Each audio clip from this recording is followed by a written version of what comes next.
Welcome to Out of Exile Podcast, everybody. Today we have a great friend of mine named Sebastian McMillan. If I'm not mistaken, you did 32 years, 8 months, and 15 days. My man spent over 3 decades in the Maryland Division of Corrections, and today he's here to share his story. So let's get it.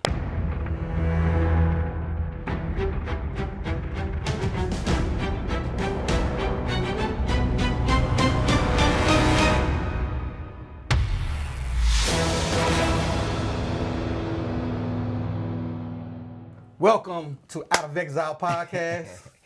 I call him Scream and Holler Mo Dollar, but we older now. He's just going by Mo. That's correct? Yeah, Mo. Some people still, the people that know me from prison that's out here, when I hear them say, "Hey, Dollar," Right. I know him from inside. It's crazy because I'm going through the same thing because, Ren. Everybody call me Ren, but since I've been out here, I've been going by my government. A lot of people calling me Warren. So if you call me Ren, I know you a real one. I know you from my time inside, really. Right.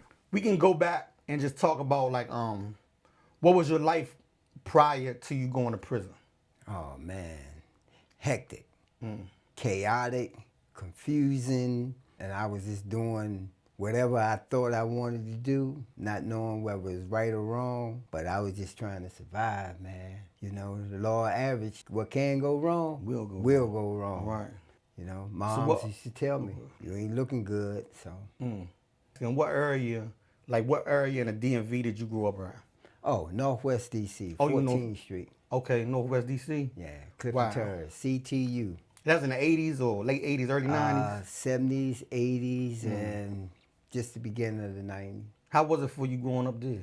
Oh, man, it was good, man, because I had a lot of family support. I had like 6 uncles lived in Clifton Terrace, uncles, aunts. So our family was prevalent all over the area. So it wasn't anything that I had to struggle with far as growing up in the neighborhood, getting bullied or nah. Oh, so you didn't get none of that? None of that. Right. None of that. We was deep. I'm talking deep. Your family deep out there? Yeah. Right. Did you have older uncles, big brothers that you looked up to? Oh yeah. I did 1 year of college and came home, and my uncle had an ice cream truck, and I was always ambitious about, getting a business. So, hey man, I kind of emulated them. They was like my role models for, what I wanted to do at that time. So they had an ice cream truck and then had a little money saved up and went and bought me an ice cream truck and went on the other side of Clifton. And so I was just trying to emulate what they was doing, and I had the desire and motivation to do it, but I had no business sense, and I think that's where my shortcomings began. How was you running the business with no business sense? Well, I didn't know anything about taxes. I didn't even know how to balance a book. I just, whatever money I made and party with that night, whatever was left in my pocket, I went and bought more stuff. Okay. And that's how I was going, So how old was you at the time when you purchased the ice cream truck? 18. 18 years old? Yeah. Oh, so this is right after you came back from college? Yeah. So you was in school for a year? Yeah. What happened with that? I went down Tennessee State University for swimming. I was down there swimming. Oh, wow. And at that time, man, DC was what was happening, and then you go down to a small town and things ain't as fast, and then, You want to come back. Want to come back and get to the fast life, Right. Just wasn't interested in it. It didn't captivate my attention. And plus, I was basically following my big brother because they went to college. My sister went to college. My mother said, hey, you got to go to college too. I'm like, nah, I want to own a business. Like, no, you going to college. So that was kind of conflicting. So, at the end, I'd say, I'm going to do what I want to do. Right. How did the ice cream truck business, how did it turn out? Well, it was good in the beginning because everything was exciting. It was new. I was getting the attention in the neighborhood. Everybody was calling Mo. The name of the truck was Mo's Ice Cream. And, I was selling cigarettes, candy, newspapers, toilet paper. everything that you probably would get from a corner store, you know, because I would open up at 8 o'clock in the morning, close at 11 at night, and I did not move. Right. Oh, so you stay in one spot. One spot. My wife was just talking about that too recently. That's crazy. So it was just like a convenience store, a little store. So it was exciting, and I was young, and hey, man, I was the man. Right. You know. Okay. So a lot of people around. You said Clifton Terrace area. Yeah. The other side of Clifton Terrace, man.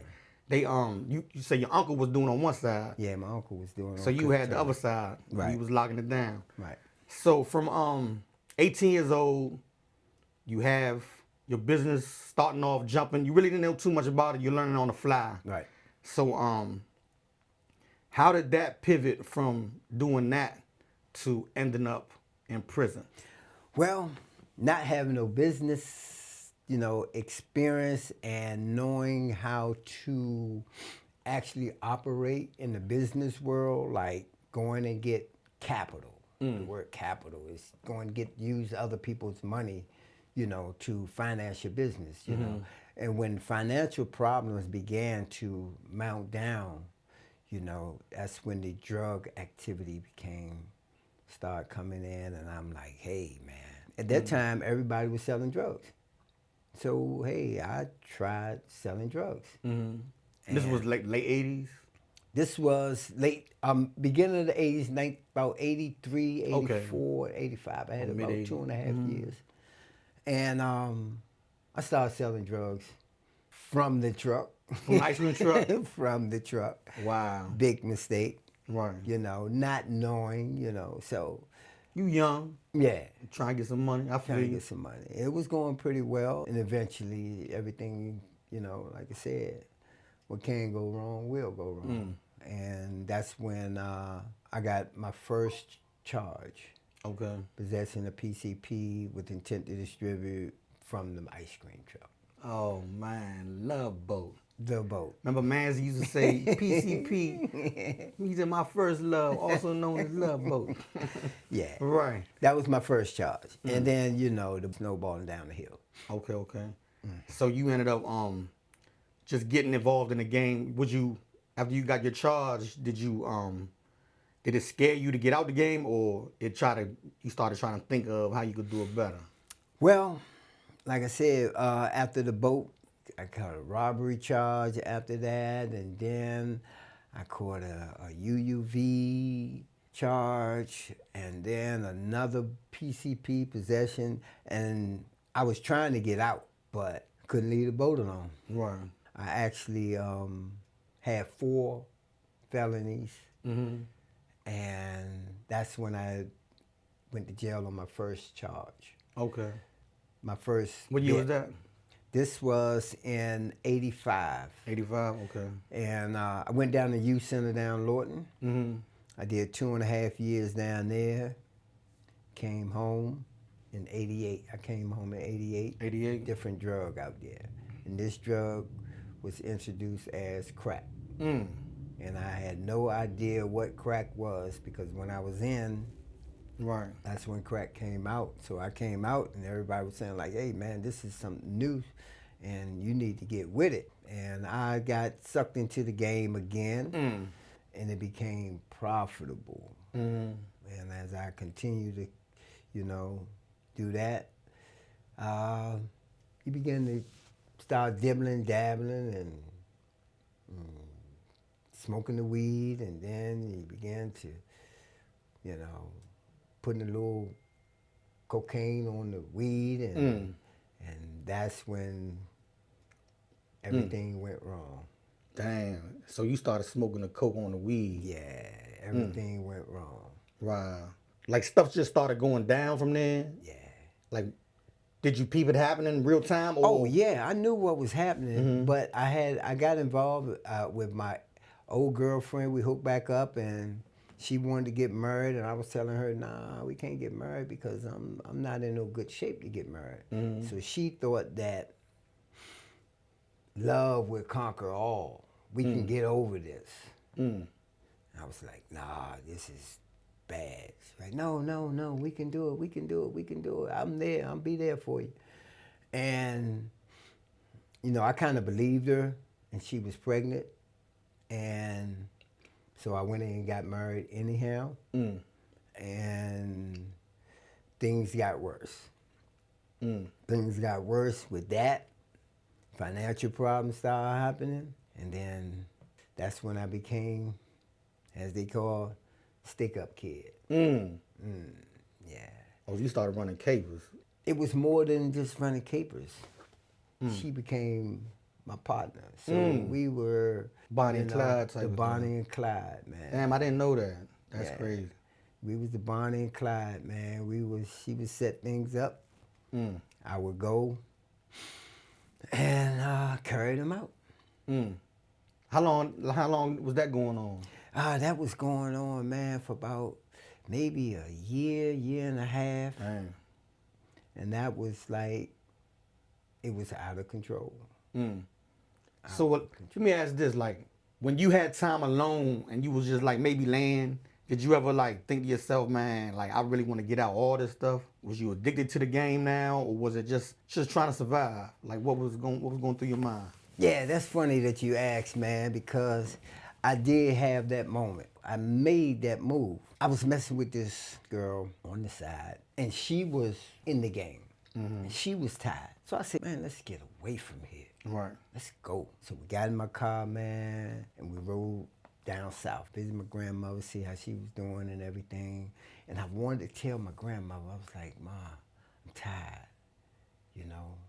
So she, thought that I was, ready to leave this earth. So she was like, you just have to take your time. Just keep praying and all that. I said, I ain't ready to hurt myself. So after we left my grandmother's house, I said, man, I'm not ready to go back to D.C. Let's just keep driving. Went down to Georgia, went further, went down to Florida, Jacksonville, stayed there, Daytona, stayed there, West Palm Beach, stayed there, Fort Lauderdale, stayed there, and ended up in Miami. Now I'm in Miami. I was saying, like, I'm away from it all. I need to get away. But I don't have a job. I sought employment. Guy hooked me up from a job. He offered me a place to stay. And then I called home, and my mother said, this girl keep calling here and want to know where you at, where you at? I said, Miami. She said, what you doing in Miami? I said, I'm just getting away. So she said, call her. And I called her, and please come back, me and the baby. And I said, and I went back. Because I had started a whole new life, away from it all, but I went back. What year was that? This was in 89. 89, okay. A few years before you went in. A few years before I went in. Right. So when you came back, how was that for you? I came back, I got married, but when I came back, the drug addiction was still there. And then the drug addiction became so heavy that, wasn't able to pay the rent. Right. And went out, and that's how I caught these charges that I did 32 years, 8 months, and 15 days for. Wow. So you went to Upper Marlboro. Up in PG County? PG County, yeah. Okay. So how was that like for you? Oh man, that was. I mean, it wasn't scary because I had already, done a bit before, but it was different because I never been locked up in Maryland, so it was kind of different in this system, and I really didn't understand it. Going through it, I had then lost all contact with family, because that's what drugs do. Right. Drugs make you alienate away from your family, away your friends. It isolates you. Right. And that was the only person I wanted to be around was my wife. Right. That's the only person I would get high with. That's the only person I would allow anybody to know that I got high. So it was a secret thing. Now that I'm sitting in prison, everybody's wondering, why are you in prison? Right. And then... You talking about your family and stuff? Family why you in and there? friends, Okay. why I'm in prison. And then when my mother heard of the charges she was like, I can't believe it. No, it's impossible. No, What was your not charges? you. Original charge? First degree premeditated murder from a robbery. and attempted first-degree murder from a robbery. You had a handgun too? Handgun. Okay. Yes. Wow. You had a trial or you took a plea? Well, I wanted to go to trial, man. You know, like I said, you know, I haven't revealed this too much, and I really, you know, haven't told the full story of, you know, my experience. This may be the first time that I've sat down and really, you know, told this, that, you know, I wanted to go to trial, but I had to take a plea. And the reason why I had to take a plea was because of this lawyer that I had. I had a lawyer named Elvira White, man. Elvira White. Elvira White. You know? I'm familiar with her. Yeah, man. And she was supposed to be the first black female judge in Prince George's County. She was nominated to be so at that time, and she had my case, you know, and I got locked up in August, and the first time I seen her was in January, like 5 months. Right. You know, and I was complaining that, hey, where's my lawyer? Where's my lawyer? And She was a public defender? She was a public defender. Okay. You know, and I would go to court, I would not see her, and then, you know, the sheriffs and everybody would say, she's the best lawyer, man. You know? I said, nah, she ain't see me. So I wrote her boss and told her boss, you know, hey, I've been locked up 4 months now, and I ain't even seen her. Why? Oh, she'll come see you. She'll come see you. So after 4 months, 4.5 months of, you know, and I'm trying to get out of jail. I'm trying to find a bail or a bond or something. Right. You know? So she comes and see me, and she takes all this information from me about my job, what I've been doing in the community and all this. So when I go before the bond hearing, I look at the piece of paper and I'm looking at her like, where's the information? She told me to shut up. Yeah, I have a job. I've been in the community. Because when I first got locked up in Marlboro, you know, I found the law library. Right. You know, and I'd say, hey, I'm trying to get a bond. So I find out how to file a petition for a bond and what the information to request to get a bond, lowered bond. And I put all this information on there and send it to her. When I get in court, none of it is on there. When they got to discussing my case, she wasn't mentioning any of these things that I asked her to put on there. So he said, you know, I'm going to let the bond stay, no bond. So she really was negligent from the jump. Yes. Ineffective from the jump. So when I went in the bullpen and asked her, I say, look, why you ain't put all the information? Oh, I knew he wasn't going to grant it anyhow. Oh, man, I'm I had that on record. You can't make his decision. Right. All you have to do is put the information on the paper, let him make that decision. Well, I knew he wasn't going to grant it anyhow, so I ain't even put it on there. Yeah, I heard a few cases that she chopped up. So, yeah. So that was just the bond hearing. I seen it in January. Okay. My trial date was in March. Wow. So I had 3 months before the trial date. When in August? What year? August? 91. No, okay, 91. Now, you was down Marlboro August 91? Yeah. I was down there. Yeah, you was right next.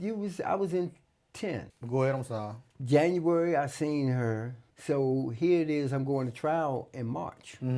I write her, and to back the story up a little bit was how I got arrested was that my partner, my ex-wife, she called the police and told them about the murders. Wow. Yes. We was fighting over custody of the child. Oh. And she said, if you try to take custody of my child, I'm going to tell them about these murders. And that's how I got arrested. Was y'all having any problems besides the custody thing? I mean, yeah, we had a lot of problems. Okay, so she had a lot of stuff built up already. Man, everything was, like I said, everything was chaotic. It was confusing, you know. Right. Everything was just out of whack. So, but after I got locked up, she tried to apologize, write letters. What could I do to help? So I told her, look, hey, see my lawyer. You know, talk to her. You know, see what kind of ideas she comes. Since you're my wife, you may not have testified. You the only witness. See what goes on. So I tells my lawyer, I get a written statement from my ex-wife saying that she would like to be interviewed by my lawyer. I send her the letter. My lawyer don't go see her. Wow. So I see her in January, and the next time I see her was 2 days before trial. So the night that I go in to see the trial, 2 days before trial on a Saturday night, she comes in and she like, you ready to go to trial? And I'm like, ready to trial? Did you go see my ex-wife? At that time I said, you go see my wife? She said, no, I didn't have time. I said, what you mean you didn't have time? How could we go to trial and you didn't even interview not one witness? Did she try to postpone the trial or anything? No. Wow. I told her, I don't want you. She said, well, you can tell the judge whatever you want to tell. I'm ready to go to trial. I said, you ain't done nothing. Right. Well, I don't care. I'm ready, whether you ready or not. And I told her, I said, look, you can leave. I don't even want to talk to you. The whole interview lasts 5 minutes. That's all we discussed. We didn't discuss anything else. What we just discussed just now is what was said. So when did they offer you the plea? Like the day of the trial or? So, the day of trial, we go in, and she said, you ready to go to trial? Whatever. She said, we're going to pick the jury. Prosecutor got the, saying his stuff, and then she would like accept or reject the jurors. So it came down after they finished the jury, she reaches over and said, you picked the jury straight from hell. And it's this guy that was back there. You know how the older guys be back there and they see a young guy come in and they trying to, make sure that, what's going on, shorty, back there? What's going on? I said, well, we picked the jury. He said, did you pick the jury? I said, nah, I ain't picked the jury. I said, she picked the jury. And she told me I picked the jury straight from hell. So I said, he said, look, man, go in there and ask for a mistrial, man. Because you ain't picked that jury. You got to pick the jury. So we go back because the jury's supposed to be a jury of your peers. Yeah, I mean, but I supposed to have a say-so of who I want on the, and I was just sitting there. She was saying, yeah, no, yeah, and then picking the jury. So when I go back out there, they called up, to swear the jury in. So I told the judge I need to say something. And he said, okay, what you got to say? I said, Your Honor, I would like to put on record here ineffective counsel. He said, what are you talking about? I said that she just told me I picked the jury straight from hell. I didn't pick that jury. Right. I said, another thing, Your Honor, here I am going before a murder trial. And the first time I seen this, my lawyer was 2 days ago. Right. And here I am going before a murder trial. And we did not even discuss the case. It was a 5-minute argument. Right. And I don't think that she's in my best interest. So he told me to stand up. And I stood up. He said, you're wrong, young man. Dang. Who's your judge? Judge Judge Johnson. Yeah, Hovey Johnson. Right. Judge Hovey Johnson. He said, you're wrong, young man. You're 100% wrong. She's one of the best attorneys that I've seen come in this courtroom. I said, Your Honor, she didn't do anything for me. Right. That doesn't prove that she's best for me. I said, here I am before a murder trial, and she come to see me 2 days ago for the first time? That's not good at all. So he said, you're wrong, young man, you're wrong. You're 100% wrong. The facts is right there. Like, yeah. Right. So, and then I was like, oh my God, man, what is going on? Then I'm looking at my mom's like, what is up? So, and after that, he dismissed that jury and was going to pick a new jury. So we went in the back again, and she came in the back and says, I like that little stunt you just pulled. I said, you the one, ain't doing no work. She says, you know what? I'm going to make sure you get found guilty. Damn. I said, listen, I don't care about you. She said, yeah, I got your second case also. And I'm gonna make sure you get found guilty of that case too, and go tell the judge that. Damn. So man, I was like, man, I can't win. I ain't even had to say nothing. I ain't even had to. You know what's crazy? I heard stories about Elvira White, like many stories, and I've never heard that one. That one top. That tops. Yeah. That tops all the stuff I heard about She her. said, I'm gonna make sure you get found guilty on both charges. She said they want to give you consecutive life sentences. So she says, just hold on, I'll be back. And when she came back, she says, I talked to the prosecutor and he was not willing to give you this plea, but they want you to plead to concurrent life sentence, to take a plea to first-degree murder and a plea to first-degree attempt murder, and you get two life sentences running concurrent. Running together, yeah. And she said that if you keep your nose clean and, you know, do what you're supposed to do, you can go home in 11 and a half years. Which really, at that time, people was Yeah. getting down. Yeah. About like 13, 14 years. Right. Right. So that was the early 90s before all that other stuff happened. So you took the plea. You went up the road. You went to DOC. Right. Right. And then Diagnostic Center, that's DOC. It's in Baltimore City where they do all the tests on you. They do all these psychological tests or whatever. Basically where they gonna figure out where they gonna send you at.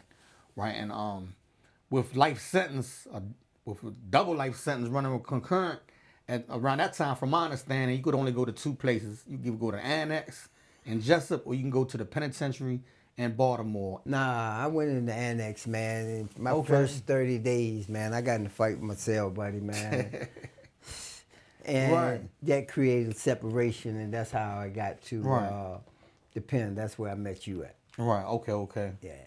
So you in the pen. And when I met Mo, he was the barber, and I had a few barbers in there, but once Mo cut my hair, I had a bush back then, and he was the first one to ever give me a temper taper haircut, and you couldn't tell me nothing, right? I tried to move in a cell with you just so I get haircuts for free at the time. Nah, but yeah, he was definitely, he's an amazing barber, and that's where I first met him in that penitentiary. So when you first went in the pen, how old was you when you first went there? Nah, I was about 29. Okay, well, 29 years old, and I was still 17, 18, and running around that penitentiary, man. It was crazy. It was crazy days. Right. Early 90s, Maryland Penitentiary, Baltimore City. What was your initial reaction when you saw how everything was set up? Yeah, I remember that night, man. I came to the penitentiary, Maryland Penitentiary. It was at night. We came in the entrance between A block and B block. Right. And I looked to the right, and all I seen was people on the flats. I mean, it looked like a penitentiary that you see on the movies with you know, people playing cards, walking up and down the tiers, and then you look up and you see the clothes and the wires hanging all across the window. They had the antenna sticks with antennas coming out. And everybody's smoking, so it was kind of foggy. And the bars was 5 tiers high. And I was saying like, whoa, this looked like prison. Yeah. As opposed to the JCI. The a new, you know, version of prison. But to go back to the 1800s, and that's what it looked like. Right. You know, so. Man, when I first went in there, everything stopped.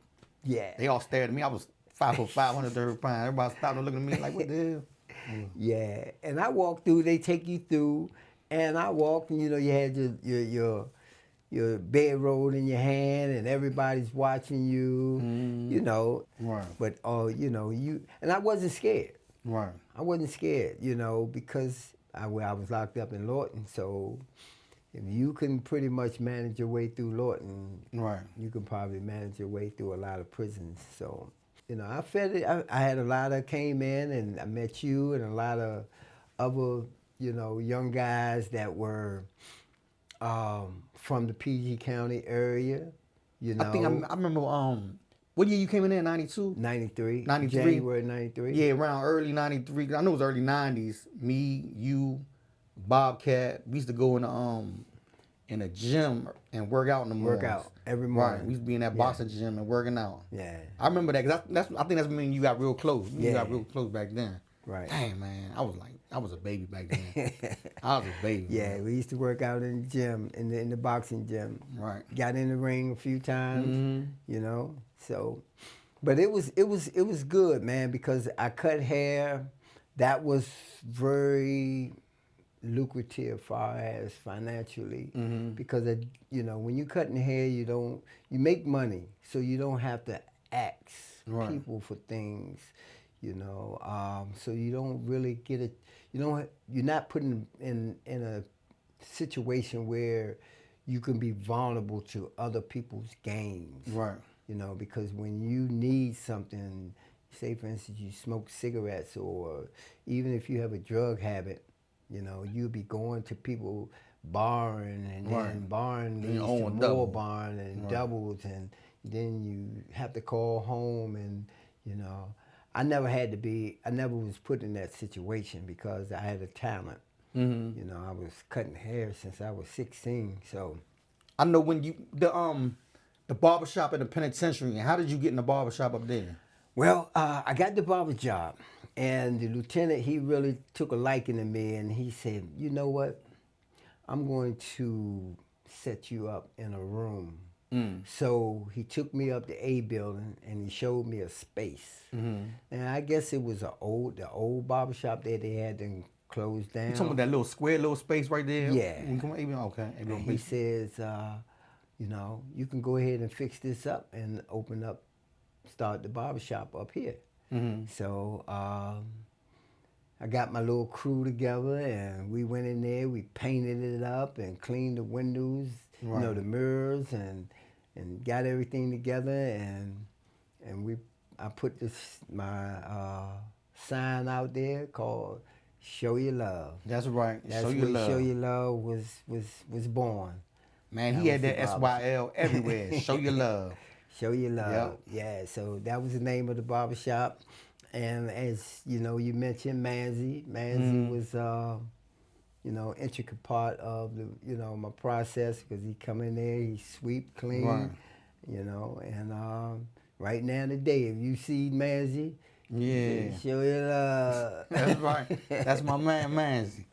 That's right. So, But I know they also had the barbershop in A building where Lance and all them was at. You worked up there too? it was down G building. That was down G building. Lance I thought was down A G building building.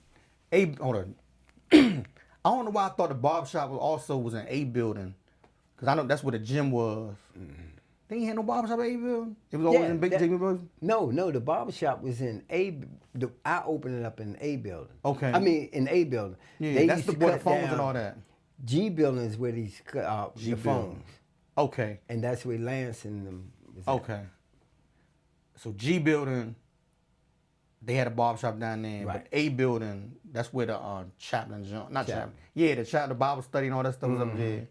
They had the gym up there. Silk screen, Right, the print, they had a law shop. Yeah. library, Okay. They had silk screen up there too? Okay. JC's. Damn, that's what's up, I was man. part of JC's. Man, it's been so long, man. So how was your journey? How many years you was in the Maryland Penitentiary?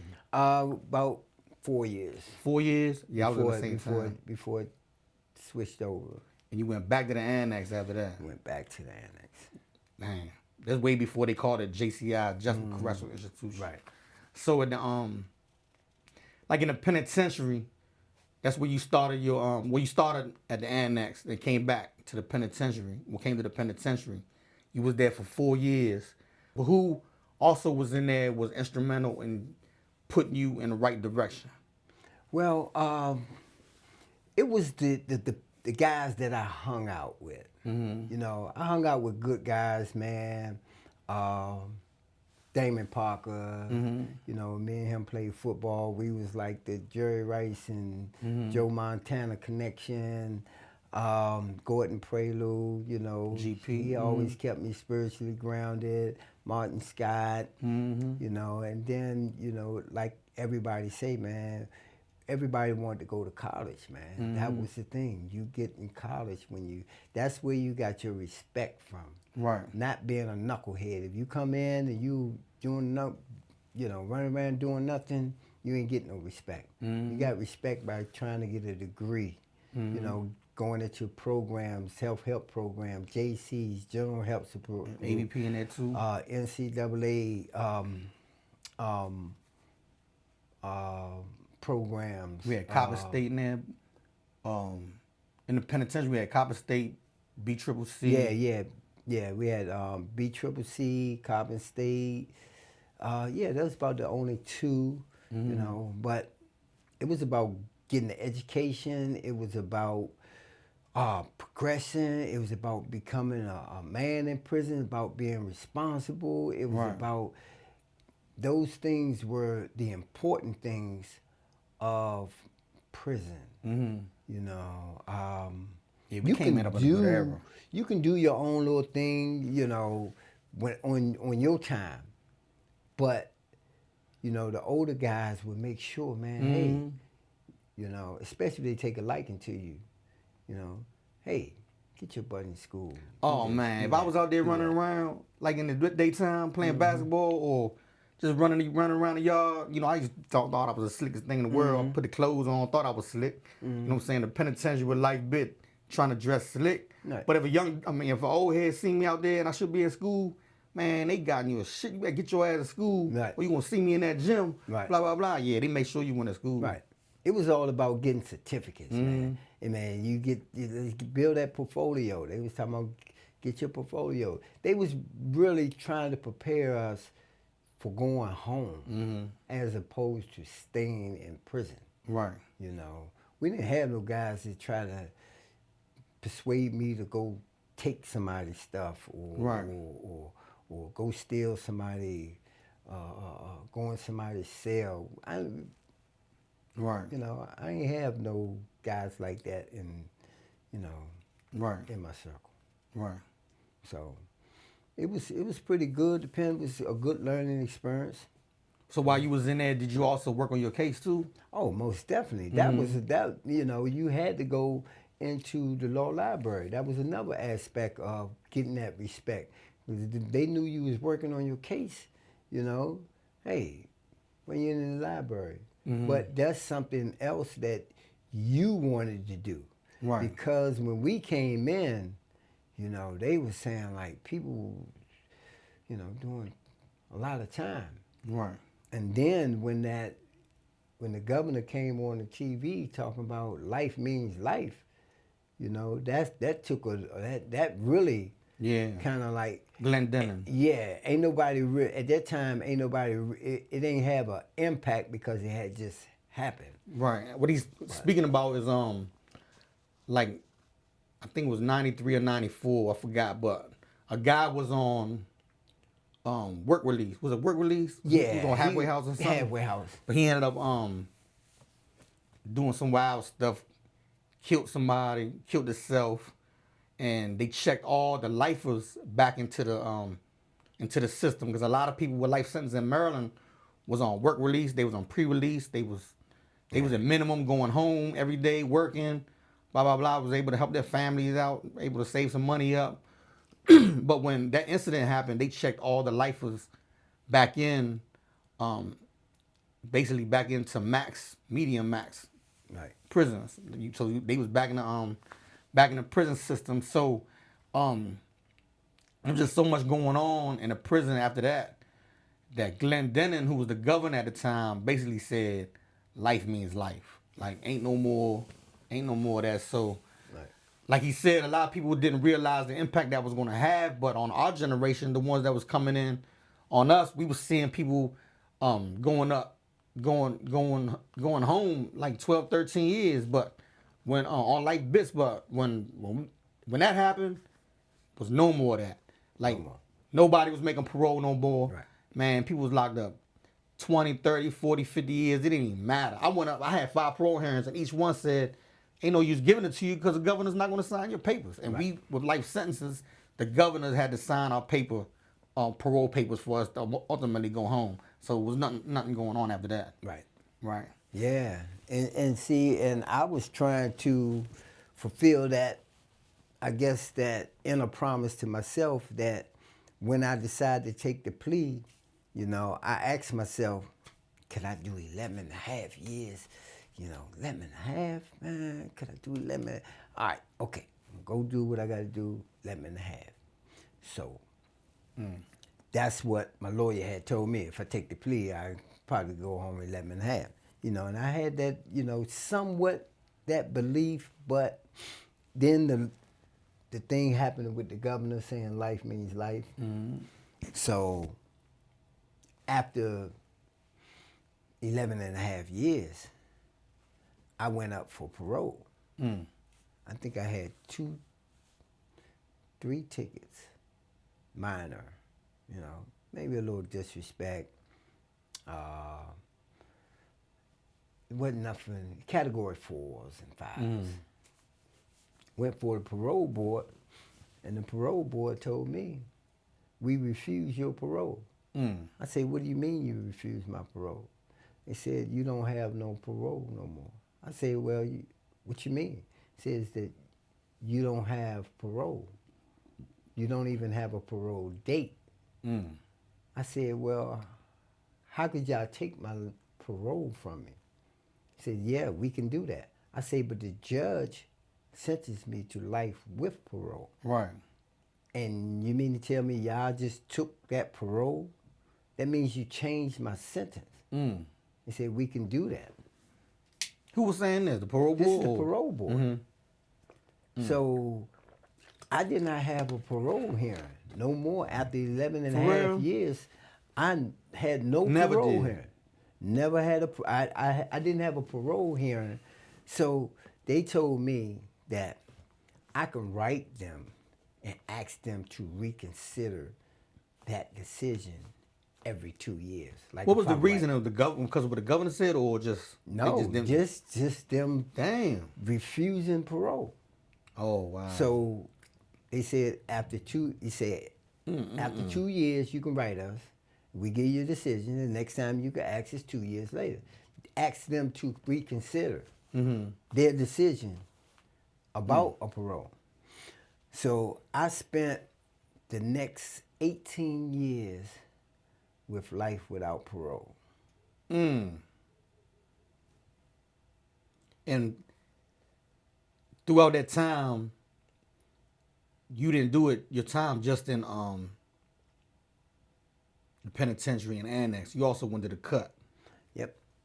I went to, after the penitentiary closed down for security changes, went to the annex, you know, MCIH annex. Stayed there a couple of years, a couple of rides kicked off, and then I went to the cut. Okay. Maryland House Correction. Right. You know, and yeah, I remember when cause you went there after the 97 riots. Yeah. I was mad because they were saying you had to be 25 years old to go over to the cut. Right. And I probably was 21. Right. Something like that. I forgot. What you said, 97? Yeah. I was probably around early 20, whatever it was. Yeah. I know I was 25. And I used to be mad at shit because I used to be like, man, dudes, I got locked up before. Just because, and I ain't had no ticket in a long time. I was like, man, dude, I got locked up before him, and he over there at the cut. I'm still locked down at the annex. I was so mad, yeah. I was writing people. I said, man, how can I get over there? Blah, blah, blah. They would never let me go over there. But my 25th birthday, I wrote my case manager, and like 3-4 days later, I was gone. Yeah. I went to the cut. Dang. Yeah. So you went to the cut, and that was like going from a spot like the penitentiary where it was wide open to an annex where it's separated by buildings, which is JCI now, back to a prison, which is the cut where it's wide open again. Wide open again. Cut was real good. It was a good place, but it was a very dangerous place. You know, they had a lot of sports. You know, you can do what you want to do, but if you violate Right. You know, you can easily find yourself in a corner somewhere, and they may not find you for a couple of hours. Right. You know, so, Right. but hey, man, that comes with, you know, Mm-hmm. taking care of yourself and not getting yourself in, you know, situations that may cause for that. So, Yeah, I was in the cut for 7 years, and my first game that I started, I had 3 interceptions, yes, 3 touchdowns. yeah, It was a punt return for a touchdown, a long bomb for a touchdown, yeah. and I forgot what that one was. But in that game that I got 3 interceptions, Mo was the quarterback on the Air other mode, team. Huh? air mode, air mode. Air Mo. That was my football name. And I was Air talking mode. trash. I was talking trash. I was a late bloomer coming into sports because when I came in, I just thought I was too slick to play any sports. But as I went in the annex and then the cut, I definitely started playing a lot of sports. But that was definitely it was tough. I did 7 years in there in the cut, the Maryland House of Corrections, and I believe no matter where I was at in my journey before that, I really became a man in the cut. In the cut. And I say that because I became responsible. I was surrounding myself with more guys that was positive. I left a lot of BS alone. A lot of dudes I was hanging out with that was doing BS alone, and I started evolving and started growing and just connecting with more positive people Right. to become the man I am today. And that was in the cut, the Maryland House of Corrections. Right. I know it was like a lot of great lessons learned, right? So tell me, what lesson stands out the most that you learned from your time in prison? Oh man, I think the lesson that I learned the most, being responsible, man. Being responsible for my actions. Growing up, I would blame other people for my mistakes. But I think in the cut, I caught a couple of dirty yarns. I wanted to blame the guy who was taking the yarn. Why he wouldn't let me get over. Right. You supposed to be cool. You supposed to be that. Right. You know. But when I realized that, what part did you play in it? And I began to realize if I wouldn't get high, I ain't got to worry about this stuff. So Right. I think that that's one of the biggest, you know, achievement as far as growth was take responsibility of the part you played in. And when I began to do that, now I think that if I do this, that means that I'm responsible for these mistakes, not because of somebody else, even though that somebody else played a part in it, but it's ultimately my responsibility to control what I do, and then I don't have to blame it on other people. And that's the way I live now. I live now responsible for my actions. I think about what part I play in it, and then I can see the real truth, and then I can take on my real responsibility. So, and that set me on a course. That set me on a course because then that's when I started getting really involved with youth challenge programs, you know, and so that was I think one of the greatest lessons that I learned. That is a great lesson. Because I know myself back in them days, once I realized that I'm the common denominator in everything that was going on wrong in my life, I had to work on me, right? And then once I did that, part of that was accepting responsibility for everything that's going on and my part I played in it. I also seen a lot of evolution and a lot of growth in my life. So ultimately, what was it that got you home? Or what was instrumental in you getting out? Well, family, friends, and people who love me Right. spent over 30,000. Right. And compound that with 30, 40 petitions I didn't put in myself, Right. you know, trying to get out, trying to get in court, trying to proved that certain elements were not met in my conviction. As I'm seeking other places to get out, I contacted this lawyer, and he asked me, he said, do you know anything about the reentry program? And I'm like, heard talk on it, but I don't know anything about it. He said, well, I think you'll be a good candidate for the reentry program. So I said, okay, we can go for it. So once they filed for it, how long did you hear something? After he filed for it, it took about 3 months before I really heard something. And then after 3 months, it took about a year, probably 14, 15 months before the whole process was complete. Okay. Can you explain what the reentry process was like? Well, it's a process where they interview you, the drug treatment 8505 interview you, and then they'll go back and the team will discuss your case as far as your progression, what you've been doing while you was incarcerated, and they will vote on whether they want to accept you in the program. And then you have 2 votes. The first vote, if they accept you, then they will have a home visit. And then the home visit, they'll meet your family where you have to stay at and all that. And then they'll come back, and then they have to have a victim's impact statement. They'll go talk to the victim, talk to them, and inform them that it's a great possibility that you'll be coming home.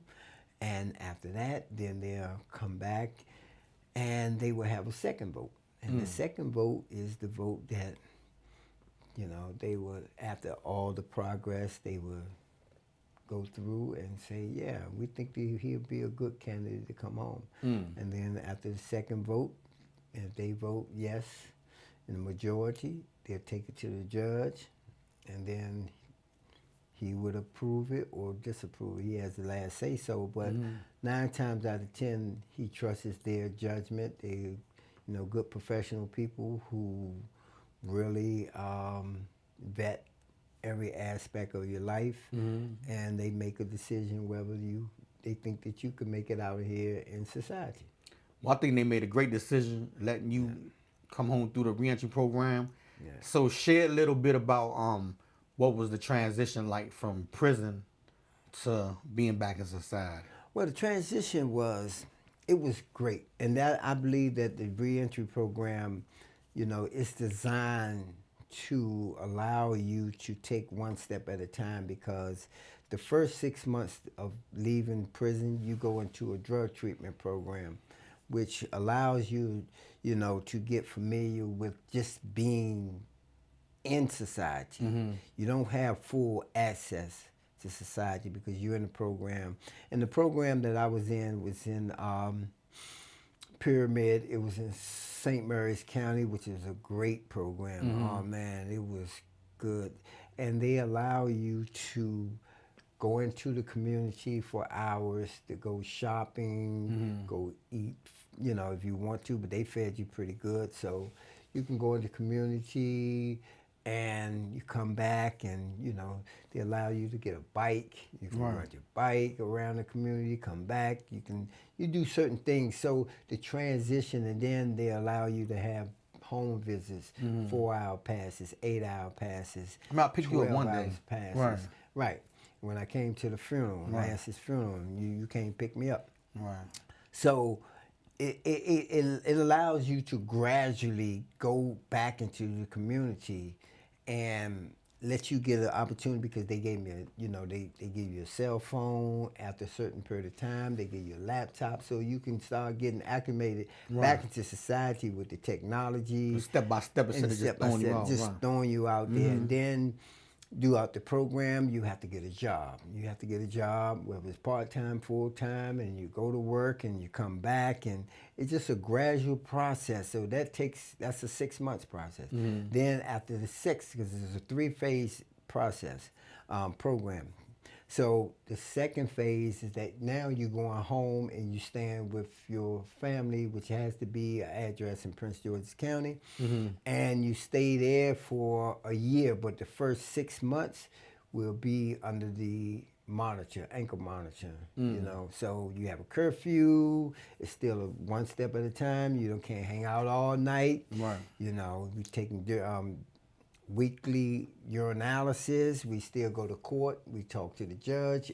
At first you go every week, then you could go bi-weekly, and as time goes on, when you're ready to exit the program, you'll be going once a month, talk to the judge, but you still have to take urine. So it's a process. Right. And I like to give myself kudos because I graduate next month. Yeah, that's Yes, what's up. indeed. Yeah. I'll be finished the program next month on graduation. So Yeah, congratulations, man. I thank God for the program. I thank God for my family who supported me, who I still live with my brother. He's been a great, help.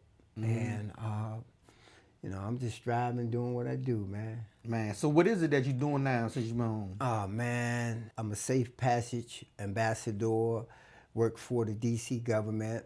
It's a program by the deputy mayor's office. What we do is we provide a presence in the school or outside of the school areas, like when the kids, when they come into school and leaving, after they leave the school grounds in that area outside, you have a lot of things going on. You have bullying going on. You have predators out there. You have, troublemakers, people who wants to fight and all that. But our job is to get to know these kids as they coming back and forth. And hopefully, we can persuade them to go to school. Don't hang out because a lot of them like to Right. school, So what we do, we try to be a community-based program, try to help the kids stay on the right direction. Sometimes I share my experience with them, how long I've been locked up. Yeah, sometimes it's a safe zone for them because when they come in our prison, they feel like, okay, well, if anything happened, I can, hey, Mo, man, Sky Man is, Right. messing with me and stuff. And I can go to the other guy, look, hey, man, it ain't worth that, all this and that and that. So that's my primary job. My second job, I cut hair. I'm mobile. Still cutting hair? Yeah, mobile. I have my barber's license. I came home, enrolled in barber school to finish up my credit hours, and successfully got my barber's license. So, And he is still a great barber. I'm going to have all his info in the description. So if you try and get him to come out to you, he will do that. Yeah. He's a mobile barber. Yes. Reach out to him. So, you can do it. Yeah, I didn't cut thousands of people hair when I was locked up. And hundreds of those guys are out now. Show Your Love is still in existence, so just show your love, man. Now I'm a proud owner of my own t-shirt business. It still falls up under Show Your Love. I can print anything you want on a t-shirt, custom made, customize it, anything, put your name, your You got a team. website for that too? Yes. Okay. Yes. Favorite team, you want to have a family reunion, birthdays, anything. Anything you want, t-shirt, sweatshirt, sweatpants, hats, all that. So, rhinestones, and we do the rhinestone thing too, man. That's what's up. I'm just looking forward to moving to, my next venture, man. Sounds good, man. Well, I appreciate you coming on the podcast, man. Is there anything in particular? It don't even matter, right? Like, it could be a message for the people's out there watching, like just to motivate them.